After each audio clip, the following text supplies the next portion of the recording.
भारत के ज्यादातर लोग सेक्युलरिज्म में बहुत विश्वास रखते हैं। Secularism is in the blood of the Congress party.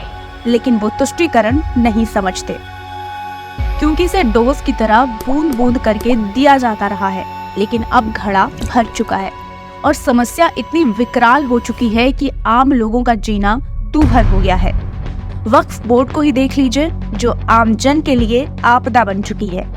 पहले वो सत्ता में आने के लिए फ्री बीज का लालच दिखाते हैं। आपके बैंक अकाउंट में 2500 रुपए खटाखट अंदर। लेकिन सत्ता में आने के बाद वोट बैंक पर राज्य का खजाना लुटा देते हैं। Among the various announcements, Siddharamayya's allocation of rupees 100 crores for the development of Waqf properties. 3,000 crore has been allocated for minority welfare, out of which 33 crores have been allocated for Ramzan celebrations, 50 lakhs for Ashur Khanas, for over 4 crores for the Hajj pilgrims, and over 2.4 crores has been allocated for the meeting of the Tablighi Jamaat.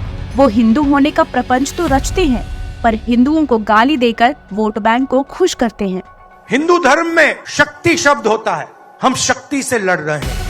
इन हिंदुत्ववादियों को बाहर निकालना है। वो आपको ये जताते हैं कि उन्हें आपकी चिंता है, लेकिन धीमे से देश के छोटे किसानों की जमीन छीनकर वोट बैंक को देने की कोशिश करते हैं। देश भर में वक्फ बोर्ड समय समय पर जमीनों पर अपना दावा ठोकता आया है। ऐसा ही एक मामला अब कर्नाटक के विजयपुर जिले में सामने आया।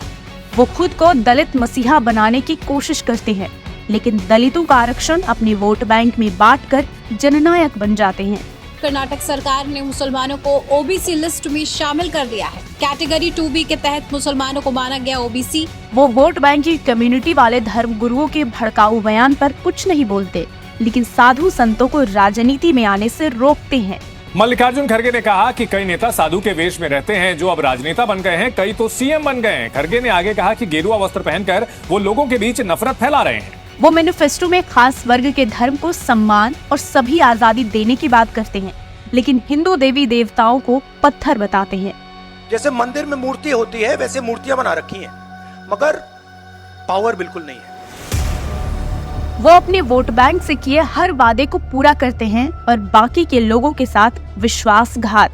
वो हार के डर से अपने वोट बैंक को उकसाते हैं। तो इस पूरे देश में आग लगने जा रही है। वो हिंदुओं से तो वोट लेते हैं, लेकिन बांग्लादेश, कनाडा में हिंदुओं पर हुए अत्याचार पर चुप रहते हैं। वो हिंदुओं के हर धर्म स्थल के निर्माण और रिक्लेम का विरोध करते हैं, लेकिन वक्फ बोर्ड पर देश की संपत्ति लुटा देते हैं। 5 मार्च 2014 को कांग्रेस की मनमोहन सरकार ने अरबों की कीमत वाले विवादित 123 प्रॉपर्टीज को डी नोटिफाई करने का आदेश दे दिया, उसे वक्फ बोर्ड के हवाले कर दिया।